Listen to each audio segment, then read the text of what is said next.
샬롬. 오늘은 창세기 25장으로 가보겠습니다.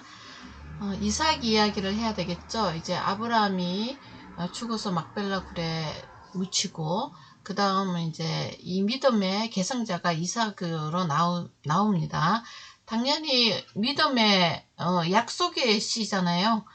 이 사람이 사실은 우리 주님을 대표하는 아들 자리에 있지만 아브라함의 씨로 온 생명체는 아니에요. 그래서 하나님이 그 계입으로 100세에 낳은 아들, 그러니까 말씀의 자손이죠. 약속의 자손이죠. 그래서 언약의 자손, 그 그림자로 오시는 분입니다. 자, 그래서 25장 20절에 보시면은 이삭은 40세에 리브가를 맞이해서 아내를 맞았는데, 또 다른 문제가 있어요. 그의 아내가 임신하지 못하므로 이제 사라의 길을 다시 가는 거죠. 이 리브가가. 그래서 여호와께 간구함에 주님께서 이제 그걸 들으셨어요. 그래서 임신을 했는데 이거는 쌍둥이를 주셨네요. 그의 태 속에서 서로 싸우는지라 아들들이. 그래서 내가 이럴 때 어찌할꼬 이제 가서 여호와께 묻자온데 하나님께 기도했다는 거죠. 그래서 하나님의 응답이 나왔어요. 두 국민이 내 태중에 있는데 두 민족이 내 복중에서부터 나누리라. 이거는 선택과 이제 유기교리입니다. 이 족속이 저 족속보다 강하겠고 큰 자가 어린 자를 섬기리라 하셨더라. 이제 싸운다는 거죠. 그래서 뭘 두고 싸우는지는 보겠습니다. 이 족속이 저 족속보다 강하겠고 큰 자 어린 자 이제 어쨌든 간에 이거는 태에서부터 너무 이 태동이 심하고 싸우는 것 같으니까 물었는데 하나님의 응답이 의외로 구별된 자손과 구별되지 않는 자손이 태어날 거라는 예언을 하는 거예요. 그러니까 이거 뭐 좋은 말씀인지 나쁜 말씀인지 하여튼 모르겠는데 이렇게 그 리브가의 태중 상태를 가르쳐 주면서 이것이 나중에 이제 예정론이냐 아니면은 만인 구원설이냐 이제 이런 걸로 이제 번지기 시작하는데 성경은 끊임없이 예정론을 이야기합니다. 하나님께서 택하신다는 거죠. 인간의 어떤 노력은 먼지만큼도 안 들어간다는 거야. 하나님의 주권적인 선택, 주권적인 부르심, 이걸로 인해서 우리가 하나님 앞에 나가는 구원을 얻을 수 있다는 것을 성경은 누누이 가르쳐주고 있습니다. 자, 그래서 기한이 찼네요. 쌍둥이가 태어났는데 처음 나온 자는 이제 전신이 붉은 토록 같아서 이름을 에스라고 지었고요. 참 이름 짓는 것도 특이하죠. 그냥 어떤 의태어죠. 모양새를 보고 지은 거죠. 그래서 에스라고 하였고, 그 다음에 나중에 나온 아우는 손으로 에스의 발꿈치를 잡았으므로 그 이름을 야곱이라 하였다. 뭐 이렇게 둘이 나오니까 발을 잡고 나오는 것처럼 보였기 때문에 이제 에스의 발꿈치를 잡았다. 이렇게 해서 야곱, 뭐 이건 훔치는 자 또는 빼앗는 자 뭐 이런 뜻이잖아요. 그래서 의태어로 이름을 지어놨는데 어쨌든 이 사람들의 이제 인생 스토리가 이게 비슷하게 삽니다. 보면은 자 그래서 이제 나중에 보시면은 야곱은 세상 것을 그렇게 탐을 내서 막 사는 사람 같지는 않아요. 하나님 것에 대한 탐을 내는 그런 사람으로 나타납니다. 근데 그런 사람을 또 우리 하나님은 기뻐하세요. 그래가지고 야곱의 후손으로 또 한 교회를 만드는 그런 역사를 주죠. 12아들이나 주잖아요. 자, 그래서 리브가가 그들을 낳을 때에 이삭이 60세였더라. 우와, 많이 기다렸죠? 20년 만에 이제 애를 낳은 거예요. 40에 결혼했거든요. 그래서 20년 만에 이제 애 하나를, 쌍둥이를 동시에 얻었는데, 참고사항으로 이삭과 리브가는 다음에 애를 낳지 않습니다. 엄청 고생했겠죠. 글쎄요, 뭐 때문에 그런지 아브라함처럼 뭐 이렇게 후처를 넣거나 그러진 않습니다.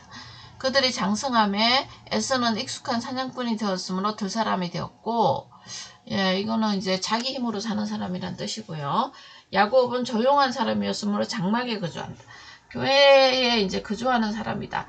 그러니까 성격이 조용하고 이렇게 내성적이라는 뜻이 아니라 하나님의 말씀에 순종하는 하려는 어떤 그런 마음이 있는 사람을 조용한 사람, 또 장막, 교회에 거주하는 사람, 이렇게 성경을 표현하고 있습니다. 그래서 어느 날 이벤트가 생기네요. 이삭은 사냥한 고기를 좋아하므로 그를 사랑하고 리브가는 야곱을 사랑하였더라. 자, 어떤 이유인지 모르겠는데 이렇게 각자 한 명씩 나눠 가져가지고 사랑을 하는데요. 뭐 이거는 우리 가정사에서 흔히 볼 수 있는 일입니다. 중요한 거는 장자권에 대한 거예요. 자, 그래서 오늘 31절에 보시면 형의 장자의 명분을 오늘 내게 팔라 그랬어요. 야곱이 이제 배고픈 형을 대신해서 형에게 뭐 주는 게 아니라 그 명분이라는 게 있잖아요. 장자의 명분은 이게 뭐냐면 우리나라에도 사실은 장자는 굉장히 중요한 포지션이잖아요. 그렇지만 우리나라는 하나님하고 관련이 없기 때문에 그냥 조산을 섬기는 이런 명분을 갖고 있고 장손 막 이러면 엄청나게 이제 대접을 받고 또 스스로 그렇게 되려고 노력하고 이제 이런 거죠. 잘해서 어떤 집안을 일으켜야 된다 이런 거죠. 자, 그래서 우리 성경에서의 장자는 여인의 후손의 그 맥락이에요. 그래서 그 믿음을 간직하려고 노력하는 거, 그것을 우리가 장자라고 그래요. 하나님의 구원이라고 그러면 되겠죠. 자, 그래서 결국은 이제 구원을 의미하는 이런 용어들이 하나씩 나오고 있어요. 그래서 장자권, 그러면 구원을 받은 사람, 이런 거거든요. 자, 여기서 보시면 야곱과 에서의 가치관이 확 다른 거 아시겠죠? 자, 그래서 먹는 것을 위해서 생명을 바쳐서 구하는 에서가 있고, 또 하나님의 장자의 명분을 받고 싶어서 갈구하는 사람이 있고, 근데 이제 이상한 방법으로 탈취하듯이 받는다는 거죠. 근데 배고픈 사람한테 그런 식으로 받으면 사실은 공정하지는 않죠. 자, 어쨌든 우리 인간은 둘 다 하나님 앞에 나갈 수 있는 자격이 없는 자다. 이거 보시면 돼요. 그래서 누가 좋고 누가 나쁘고 뭐 이렇게 칭찬할 것이 아니라 장자의 명분의 어떤 의미와 여기 이것을 두고 서로 대하는 두 인간이 이제 나오는 거죠. 자, 예를 들면 장자의 명분, 그럼 우리 예수님이라고 생각해요. 예수님 앞에 이제 예수님 말씀 앞에 신약에서 예수님을 배척하고 너무 뭐 정말 우습게 아는 한 부류의 사람이 있어요. 그 대제사장이나 이제 바리새인, 사두개인 같은 율법주의자들의 모습으로 나타나고요. 에스가. 그 다음에 또 야곱은 뭐냐? 자기의 목숨과 자기의 뭐 재산 다 팔고 따라다닌 그 제자들이에요. 제자들의 모습으로 나타나는데 나중에 십자가 앞에서 제자들도 다 도망가요. 그래서 장자의 명분을 좋아는 하지만 스스로 쟁취할 수 없는 인간의 한계를 볼 수 있죠. 의인은 없나니 한 명도 없다. 로마서에서 그것을 가르쳐주고 있어요. 그래서 지금 모든 사람은 죄를 범하였으면 하나님 영광에 이르지 못한다. 자, 그러니까 창세기 3장에서 그 죄가 계속 이제 우리 DNA를 타고 내려오죠. 그래서 어쨌든 간에 장자의 명분은 인간의 어떤 노력으로 성취되는 그런 구원이 아니라는 거. 그것을 우리가 이제 알게 되죠. 자, 그래서 에스는 당연히 말하죠. 배고픈데 이 장자의 명분이 내게 무엇이 유익하리요?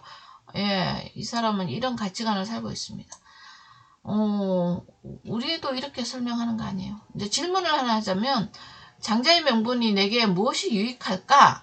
여러분들한테나 나에게 왜 유익할까? 예, 구원이죠. 죄에서 생명으로 사망에서 생명으로 죄에서 이제 의인으로 되는 그런 도구가 그 다리가 이 장자의 명분 예수님의 십자가인데 너무 많이 나갔나요? 예수님의 십자가의 장자의 명분. 왜 그러냐면 이 장자의 실체로 오시는 예수님을 우리가 만날 거거든요. 그래서 요셉으로 다윗으로 그 다음에 이제 여러 믿음의 조상들의 그 줄기를 타고 쭉쭉쭉쭉 오시잖아요. 성육신 하시는 주님. 근데 성육신 하신 그분이 모든 인류의 죄를 대표해서 죽고요. 그래서 우리가 그분을 장자라고 부르는 거예요. 자, 그래서 십자가라고 이야기할 수도 있죠. 이제는 이해되시죠? 자, 그래서 이런 장자의 명분, 십자가의 사랑이 내게 뭐가 유익할까? 이거를 이제 퀘스천하면서 살아야 되겠죠. 구원의 기쁨이죠. 이거의 장자의 명분, 다시 말해서 구원의 기쁨이 내게 아무 상관이 없다. 하나님하고 아무 상관이 없는 거죠. 우리는 하나님과 약속의 관계고 약속의 자녀입니다. 그 약속 때문에 우리가 하나님 자녀된 거지 우리 어떤 행위의 명분으로 된 건 아니잖아요. 자, 그래서 오늘 장자의 명분이 굉장히 중요합니다. 이 키위를 갖고 이 창세기를 계속 이끌어 나갈 거예요. 뿐만 아니라 이 장자의 명분이라는 이 말이 포지션이 계속 이동해요. 요셉으로 갔다가 유다로 왔다가 그 다음에 이제 역할적으로는 레위 지파들이 또 이거를 수행하고 있고 대제사장이 수행하고 있고 이제 결국은 이제 실체로 오신 예수 그리스도께서 왕으로도 오시고 선지자로도 오시고 그 다음에 제사장으로도 오신 그 하나님 주님의 그 역할이 다 모여 있는 것이 예수님의 십자가 사건이거든요. 그래서 장자의 명분 십자가 사건이 내게 무엇이 유익할까? 내게 생명을 주시는 하나님의 은혜다. 이게 이제 정답이 되겠고요. 그래서 이 예수는 이것을 중요하게 생각 안 했어요. 그냥 육신의 장자 명분이 중요한 거죠. 왜냐면 이삭에게 잘 보여서 재산을 두목을 받아야 되니까요. 그래서 이제 이렇게 해서 결국은 이 장자 명분 때문에 나중에 이제 축복 사건이 나오잖아요. 이삭이 죽을 때 그때 이제 칼부림 나는 거죠. 자, 그래서 오늘은 장자의 명분의 소중함에 대해서 조금 오리엔테이션 드렸고요. 그 다음에 이 장자의 명분 잊어버리면 안 돼요. 여인의 후손으로 오시는 그분을 믿음으로. 이게 쭉 성경의 큰 강물이거든요. 그리고 또 다른 큰 강물이 있어요. 에스의 강문이에요. 장자의 명분을 소중하게 생각하지 않는 사람들의 이 역사가 쭉 나와요. 그래서 25장에도 보시면은 이런 에스와 그 야곱 두 계열이 나오죠. 그 다음에 25장에 보시면은 또 이 족보들이 있잖아요. 이스마엘과 기타 이 종에서 났던 사람들, 이게 이제 에스의 무리들이 되겠고요. 의미적으로 그렇다는 겁니다. 그 다음에 이제 이삭의 후손들이 또 이제 있는 거죠. 이렇게 나눠지는 거예요. 그같이 또 이삭에서 태어난 어떤 아이 둘도 야곱과 에서 이렇게 또 나눠지겠죠. 그러면은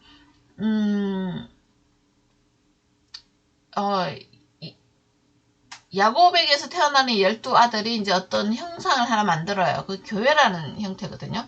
그래도 그 안에서도 여전히 야곱의 그 언약을 가진 사람이 있고 또 아닌 자녀들이 있어요. 또 그 사람들은 또 에스의 가치관으로 또 사는 거고. 결국은 성경은 두 가치관, 선악과냐 생명과의 가치관이냐 이렇게 나눠져서 내려오는 것을 볼 수가 있습니다. 자, 오늘은 여기까지 하겠습니다. 감사합니다.